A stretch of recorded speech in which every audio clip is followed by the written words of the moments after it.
Hello, അസ്സലാമു അലൈക്കും. ഇന്ന് ഞാൻ നേന്ത്രപ്പഴം വെച്ച് ചെയ്യാൻ പറ്റുന്ന എളുപ്പത്തിലുള്ള എന്നാൽ നല്ല ടേസ്റ്റി ആയിട്ടുള്ള ഒരു ഷേക്കിന്റെ റെസിപ്പി ആയിട്ടാണ് വന്നിട്ടുള്ളത്. നമുക്ക് നോമ്പിനാണെങ്കിലും ഗസ്റ്റ് ഒക്കെ വരുന്ന സമയത്താണെങ്കിലും ഒക്കെ ധൈര്യമായിട്ട് ഉണ്ടാക്കി കുടിക്കാൻ പറ്റുന്നതാണ് കേട്ടോ. കാരണം അതിന്റെ ടേസ്റ്റ് അടിപൊളിയാണ്. അപ്പൊ എല്ലാവരും ട്രൈ ചെയ്ത് നോക്കാം. നമുക്ക് വീട്ടിൽ എപ്പോഴും കിട്ടുന്ന കുറച്ച് സാധനങ്ങളൊക്കെ വേണ്ടുള്ളൂ ഇത് ചെയ്യാനായിട്ട്. അപ്പൊ നമുക്ക് വീഡിയോയിലോട്ട് പോകുന്നതിന് മുമ്പായിട്ട് ആദ്യമായിട്ട് ഈ ചാനൽ കാണുന്നവരുണ്ടെങ്കിൽ ഒന്ന് സബ്സ്ക്രൈബ് ചെയ്ത് സപ്പോർട്ട് ചെയ്യുക. അപ്പൊ നമുക്ക് വീഡിയോയിലോട്ട് പോവാം.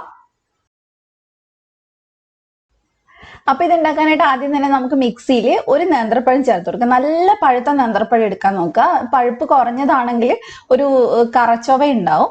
പിന്നെ അതിനകത്തോട്ട് ആവശ്യത്തിന് പഞ്ചസാര ചേർത്ത് കൊടുക്കുക. ഒരു 4-5 ടേബിൾ സ്പൂൺ, അത് നിങ്ങളുടെ മധുരത്തിനനുസരിച്ച് ചേർത്ത് കൊടുത്താൽ മതി. പിന്നെ ഒരു കഷ്ണം പട്ട, ഒരുപാട് ആവരുത്, ഈ ഒരു വലുപ്പത്തിലുള്ള ഒരു കഷ്ണം പട്ട എടുത്താൽ മതി. പിന്നെ അതേപോലെ തന്നെ ഒരു കപ്പ് പാല് കട്ടയാക്കിയിട്ടുള്ളത് ഞാൻ ഇതിലേക്ക് ചേർത്ത് കൊടുക്കുന്നുണ്ട്.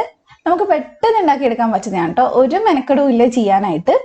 പിന്നെ ഇതിലേക്ക് കുറച്ച് ഐസ് വെള്ളം അല്ലെങ്കിൽ പിന്നെ തണുപ്പാക്കിയിട്ടുള്ള പാല് തന്നെ വേണമെങ്കിൽ ഒഴിച്ചു കൊടുക്കാം. നമുക്ക് എളുപ്പത്തിൽ ഒന്ന് അടിച്ചു കിട്ടാൻ വേണ്ടിയിട്ടാണ്.